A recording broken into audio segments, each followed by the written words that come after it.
తెలంగాణ ప్రభుత్వం ప్రస్తుత ఆర్థిక సంవత్సరంలోనే హైదరాబాద్లో పబ్లిక్ ప్రైవేట్ భాగస్వామ్యంతో తెలంగాణ నైపుణ్యాల విశ్వవిద్యాలయాన్ని స్కిల్ యూనివర్సిటీ ఆఫ్ తెలంగాణను స్థాపించి నడిపించాలని నిర్ణయించింది.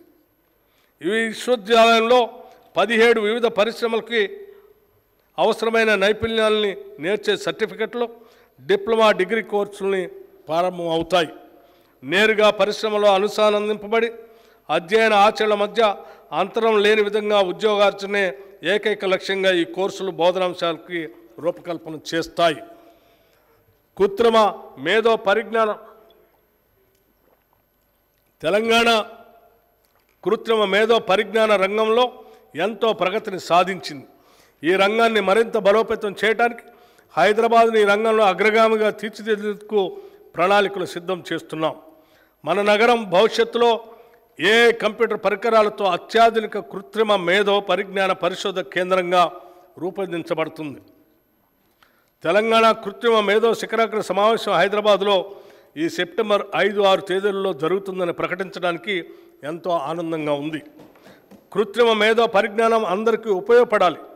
మేకింగ్ వర్క్ ఫర్ ఎవ్రీవన్ అనే ప్రధానాంశంగా జరిగే ఈ సమావేశంలో ప్రపంచవ్యాప్తంగా నిపుణులు, ప్రభావశీలులు మొదలైన వారు 2000 మంది హాజరవుతారు.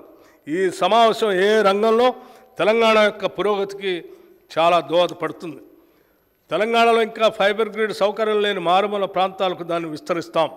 దీనివల్ల ఆ ప్రాంతాల్లో ఇంటర్నెట్ మరియు కేబుల్ నెట్వర్క్ సౌకర్యాలు అందుబాటులోకి వచ్చి స్థానిక ప్రజలకే కాకుండా అక్కడికి వచ్చే పర్యాటకులు కూడా సులభంగా ఉంటుంది.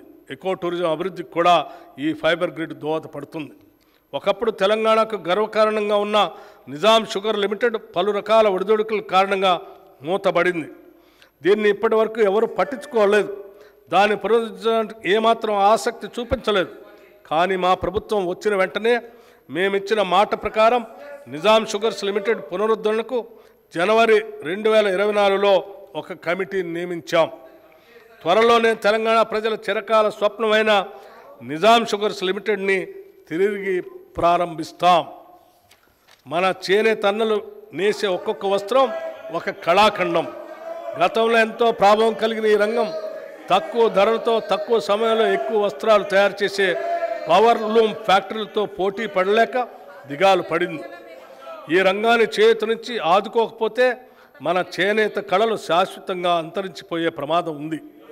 మా ప్రభుత్వం అందుకే చేనేత రంగం పునరుజ్జీవనానికి చర్యలు ప్రారంభించింది. ప్రభుత్వ శాఖలకి, ఇతర ప్రభుత్వ సంస్థలకి అవసరమైన వివిధ వస్త్రాలు అనగా విద్యార్థులకు ఇచ్చే స్కూల్ యూనిఫామ్లు, ఆసుపత్రుల్లో ఉపయోగించే బెడ్షీట్ లాంటివి తెలంగాణ చేనేత సహకార సంస్థ ద్వారా మన స్థానిక నేతన్నల నుండే సేకరించాలని నిర్ణయించాం.